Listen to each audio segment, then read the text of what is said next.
नमस्कार। आज हम बात करने वाले हैं भारत के एक ऐसे छिपे हुए सच की, एक ऐसी त्रासदी जो पर्दे के पीछे अंधेरे में फलती फूलती है। मैं बात कर रहा हूं बाल तस्करी की। ये एक ऐसा अपराध है जिसके खिलाफ लड़ाई बहुत लंबी है, लेकिन हाल ही में एक न्यायिक फैसले ने, आप कह सकते हैं, उम्मीद की एक नई किरण जगाई है। और ये इस पूरी लड़ाई में एक बहुत बड़ा, एक निर्णायक मोड़ साबित हो सकता है। आधुनिक गुलामी। सोचिए जरा इस शब्द के बारे में। ये कितना भारी शब्द है। इसका मतलब सिर्फ कोई एक क्राइम नहीं है। नहीं, ये एक पूरा सिस्टम है। एक ऐसा सिस्टम जो बच्चों से उनका भविष्य, उनकी पहचान, अरे इंसान होने का हक तक छीन लेता है। और ये एक बहुत ही कड़वा सच है ना? एक तरफ तो हम मंगल ग्रह पर जाने की बात कर रहे हैं, टेक्नोलॉजी और तरक्की में रोज नई ऊंचाइयां छू रहे हैं, और दूसरी तरफ इसी धरती पर बच्चों को आज भी किसी सामान की तरह खरीदा और बेचा जा रहा है। ये हमारी कलेक्टिव कॉन्शियसनेस पर, हमारी सामूहिक चेतना पर एक बहुत गहरा सवालिया निशान लगाता है। तो सवाल ये उठता है कि आखिर ऐसा हो क्यों रहा है?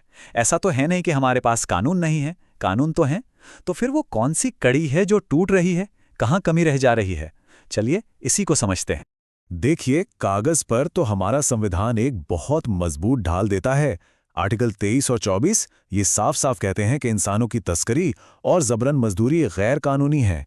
बल्कि सुप्रीम कोर्ट ने तो यहां तक कह दिया था कि अगर किसी को मिनिमम वेज से कम पैसे दिए जाते हैं तो वो भी जबरन श्रम ही माना जाएगा। क्यों? क्योंकि ये किसी की मजबूरी का फायदा उठाना है। तो मतलब सुरक्षा का जो आधार है वो तो अपनी जगह बिल्कुल मौजूद है। लेकिन कानून की किताबों और ज़मीनी हकीकत के बीच एक बहुत बहुत बड़ी खाई है, क्योंकि इन सारे कानूनों के बावजूद एक पूरा ऑर्गेनाइज्ड माफिया काम कर रहा है। ये लोग बच्चों को बच्चों की तरह नहीं, सामान की तरह देखते हैं, और उन्हें सिस्टम का हर लूप होल, हर कमी पता है, जिसका ये फायदा उठाते हैं। और जानते हैं, इसी खाई को पाटने के लिए हाल ही में सुप्रीम कोर्ट का एक ऐसा फैसला आया है जो सच में एक गेम चेंजर साबित हो सकता है। और यही हमारे आज के विश्लेषण का सबसे जरूरी, सबसे अहम हिस्सा है। अब जरा 1 मिनट रुककर इस सवाल के बारे में सोचिए।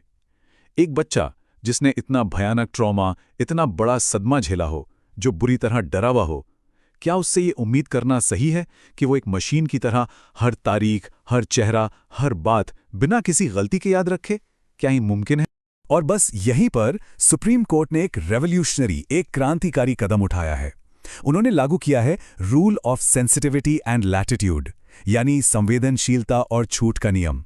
कोर्ट ने यह माना है कि एक ट्रॉमेटाइज बच्चे की गवाही में, उसके बयान में थोड़ी बहुत ऊंच नीच होना ये नेचुरल है, ये स्वाभाविक है। इसे झूठ नहीं माना जाना चाहिए, बल्कि उस सदमे का असर मानना चाहिए। ये सोच में एक बहुत बड़ा बदलाव है, कानूनी बारीकियों से हटकर बच्चे की असलियत पर, उसकी हकीकत पर ध्यान देना। इसी से जुड़ा है इंजर्ड विटनेस, यानी घायल गवाह का कॉन्सेप्ट। इसका मतलब यह है कि जो पीड़ित है वो अब सिर्फ जानकारी का कोई सोर्स नहीं है, नहीं, वो एक ऐसा इंसान है जिसे चोट पहुंची है, और इसीलिए उसकी गवाही का वजन बहुत ज्यादा है। भले ही कुछ डिटेल्स, कुछ बातें धुंधली पड़ गई हों।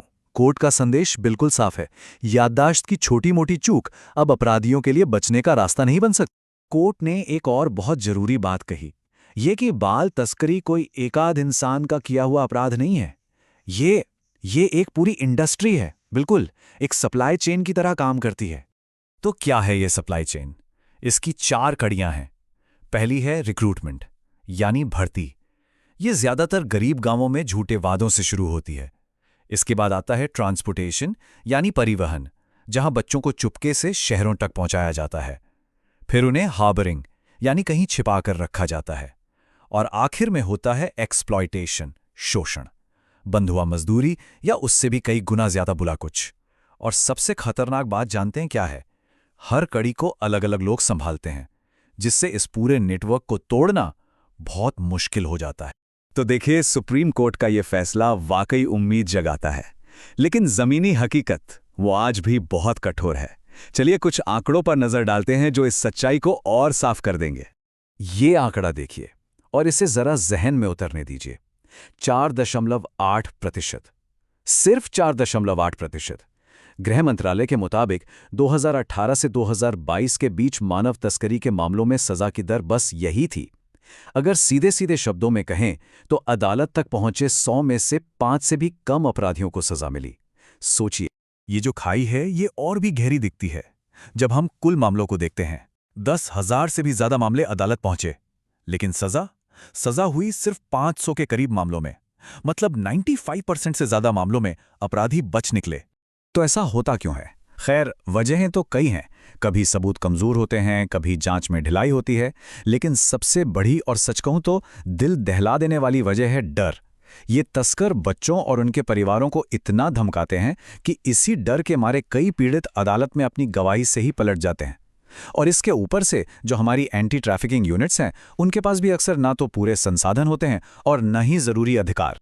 तो फिर सवाल वही है, इस चक्र को, इस विशेष साइकिल को तोड़ा कैसे जाए?